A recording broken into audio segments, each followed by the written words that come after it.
just after I turned 17. I was forced out of my home when my father chose to make room for my older half-brother, William, who had decided to move back in. As the favored son from my father's first relationship, William was reluctant to embrace independence and preferred the comfort of our father's house. His attachment likely stemmed from his limited childhood connection with Dad, as his parents' brief relationship ended shortly after his birth. Though he was technically supposed to visit only a few times per month, William seemed to frequent our home far more than expected. To me, it felt like he was always there, a perception probably intensified by my unwillingness to spend time with him. Despite the shared custody arrangement with his mother, William was clearly closer to Dad, leading to frequent forced interactions that I dreaded.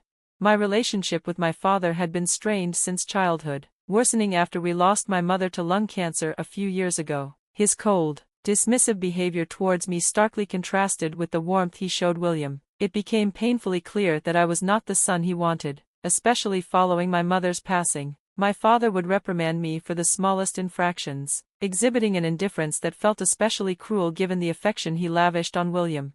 William embraced his role as the golden child and often bullied me, exploiting his favored status to torment me without fear of consequences. Whenever I brought up his behavior, I was met with dismissive responses that reinforced the toxic "boys will be boys" mentality, pushing me to silently endure the bullying. As he grew older, his methods of torment shifted from physical altercations to psychological warfare, using his friends to belittle me at school. This social bullying was particularly devastating during my transition to middle school, where social standing was crucial. William and his friends labeled me a D-rag, tarnishing my reputation and isolating me from my peers, even those I had known since elementary school. Now, 10 months after being kicked out, my father and William have come to me with a desperate plea. They want me to lie for them to cover up a crime William committed, a threat to their freedom. This request, after all the years of neglect and hostility, feels like the ultimate betrayal and manipulation. Growing up, I always felt overshadowed by William, who seemed to excel at everything. He was athletic, academically gifted, and the clear favorite of our father. My high school years were particularly tough. I struggled to find my place until William left for college, which provided a brief respite, though I still found myself with only a few friends and frequently targeted by bullies. At home, things were no better. Both William and my father often belittled me, chipping away at my self-esteem. Despite my good grades and talent in science, my father's charismatic demeanor allowed him to sway my mother's perceptions, convincing her that their harsh words were merely playful teasing. Although my mother was kind-hearted and did her best to defend me, her efforts fell flat against their relentless ridicule. When William finally went off to college, I hoped for relief from the negativity at home, but that hope was short-lived. Soon after, my mother was diagnosed with lung cancer, a devastating blow that fractured the already shaky foundation of our family. Instead of uniting us, this crisis further strained our bonds. My father withdrew, not only from me but from my mother as well, retreating into a shell of indifference while I was left to manage household responsibilities and support my ailing mother.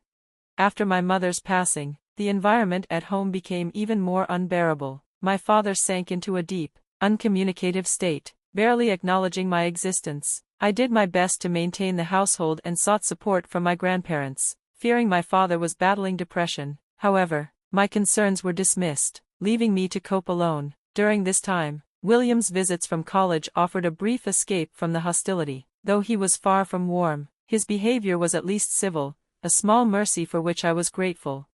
Despite these challenges, I tried to keep peace within the family, knowing that any confrontation would only provoke more criticism from my father. I clung to the hope that someday things might improve. This experience taught me resilience and the importance of seeking support whenever possible, even amid ongoing adversity. After my mother's funeral, the dynamics at home took a harsh turn. My father, who had been distant and unresponsive for months, reverted to his old habits, binge drinking and resuming his derogatory treatment toward me. He would bark orders for me to handle all the household chores, tasks that my mother had managed even during her illness. With her gone, all responsibilities fell squarely on my shoulders.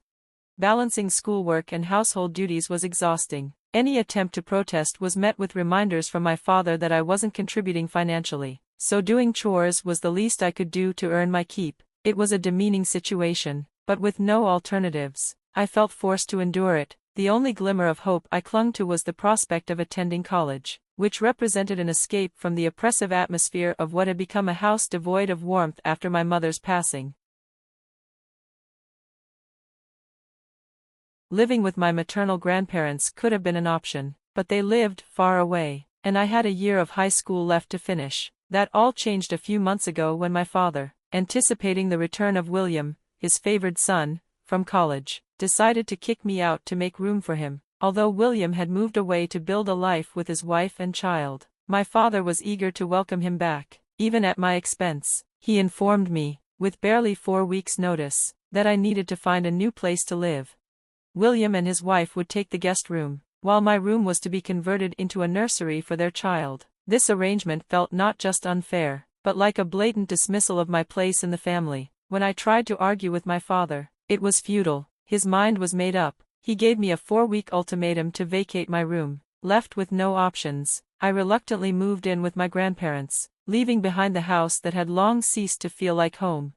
Things took a turn when the police began investigating my father's actions. Although I was initially unaware of any legal avenues available to challenge his decisions, the urgency of the situation and my mistrust of my father, who had shown he could evict me without a second thought, plunged me into panic. In a rush, I started looking for a new place to live, finally deciding to move in with my grandparents.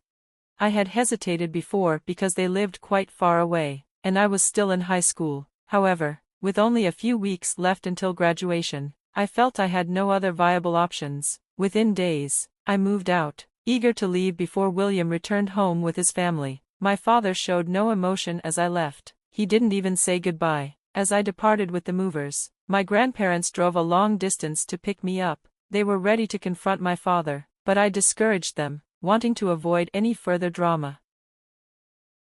10 months later, I had settled comfortably with my grandparents and hadn't spoken to my father since that day. I had no plans to reconnect with him or William. I was preparing to start college in a few weeks, which was already arranged, leaving me with no reason to reach out to them. Then, unexpectedly, they contacted me because they needed my help. A few days ago, they visited, and despite my surprise, I agreed to hear them out. Sensing their desperation, I learned that William had returned home after losing his job and was struggling financially, which prompted him and his wife to move back in with my father. They had hoped to find new employment quickly, but the job market was tight, and William's skills were far from unique, making it difficult for him to stand out. Eventually, my father managed to secure a job for William at his company, although it paid less than his previous position. However, it turned out that William had been embezzling funds from the company for several months, and when this was discovered, both he and my father were implicated in the scheme. Their employer, a family business led by a close friend of my late mother,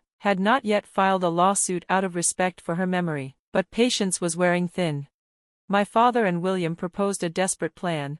They wanted me to claim that they had stolen the money from my college fund, hoping this would garner sympathy and buy them time to return the stolen funds. This would stave off their immediate firing and potential imprisonment. Despite their audacity in making such a request after years of mistreatment, I refused outright. Their plan was absurd, and I was unwilling to participate in their deception. When I expressed my refusal to help, both my father and William became agitated, insisting that I had to come through for them, despite the dire circumstances they were in. With the real possibility of jail looming over them, they seemed to think I was being stubborn out of old grudges. I corrected them. This wasn't about resentment. My father had kicked me out not long ago. It was hardly a distant memory. More importantly, my resistance wasn't personal. It was rooted in integrity. Their plan was fundamentally dishonest. I knew their employer well. He was a close friend of my late mother, almost like an uncle to me. We had maintained a good relationship, and it was my mother who had recommended my father for the job when he was struggling. Now, not only had William made choices that jeopardized the company, but my father was trying to cover it up by using me as a scapegoat. I found that morally unacceptable and refused to be part of their deception. I advised them it would be better to repay what they had stolen instead of spinning a web of lies that could entangle them further. They were fortunate to even have the opportunity to make things right without facing immediate legal consequences. If they continued down this path, they risked a lawsuit they would surely lose, and jail time was a distinct possibility.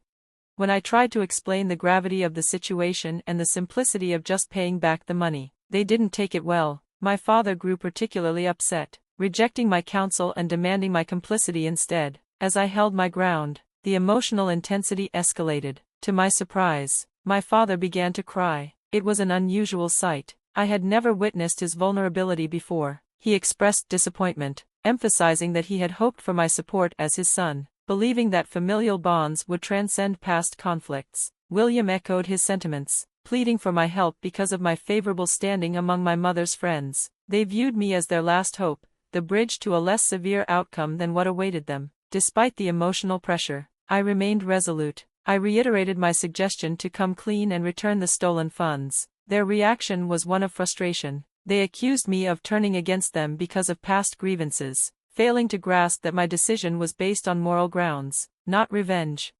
The confrontation was challenging, but it was essential for me to stand by my principles. I encouraged them once more to take the honest route and resolve the matter transparently. Although they found it hard to accept, the conversation ended without resolution, leaving them to ponder the path of integrity I proposed. From a young age, my relationship with my father and William had been strained, and they seemed disappointed with how I was handling the current situation. After our last conversation, they left, but I was left feeling deeply conflicted. The thought of them potentially facing jail time weighed heavily on my mind, stirring feelings of guilt. Even though I was determined not to engage in anything illegal or unethical, the dilemma felt especially painful because participating in their plan would feel like a betrayal of my late mother's memory. Manipulating her friend, an idea that felt entirely wrong, was something I couldn't fathom. Time was pressing. My father and William didn't have an indefinite period to settle their debts, intensifying the urgency of my decision. After much reflection, I resolved to maintain my distance from their illegal activities.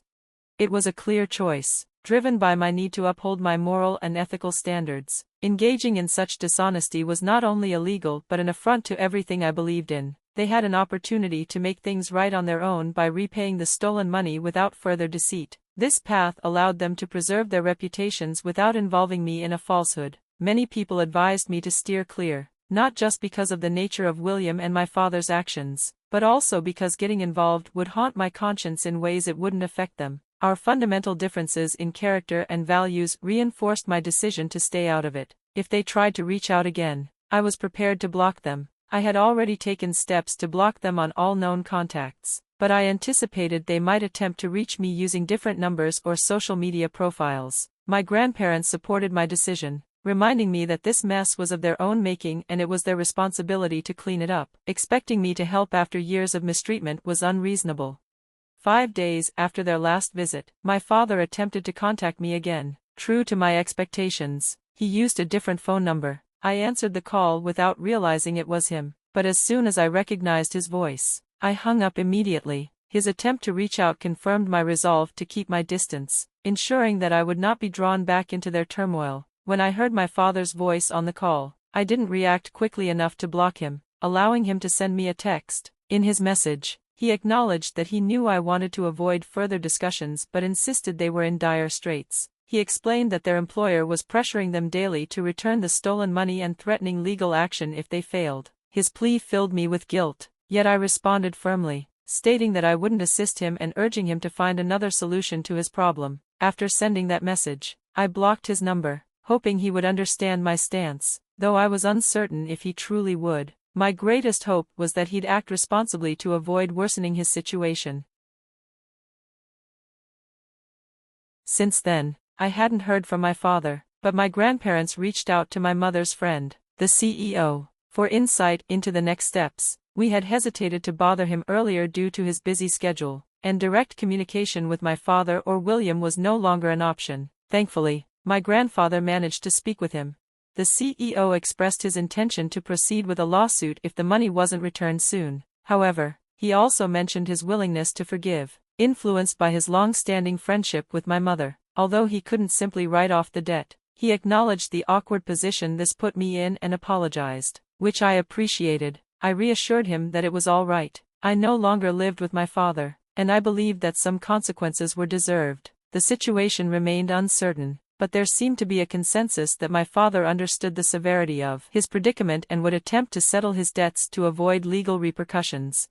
During this stressful time, I had a meaningful conversation with the CEO. He reminded me of the offer he made years ago through my mother, should I ever need a marketing internship or a job, his doors would be open to me. This offer provided some comfort, affirming that, despite her absence, my mother's influence continued to look out for my well-being. It was a small solace amidst the turmoil, reinforcing the ongoing support network I had thanks to my mother's enduring legacy.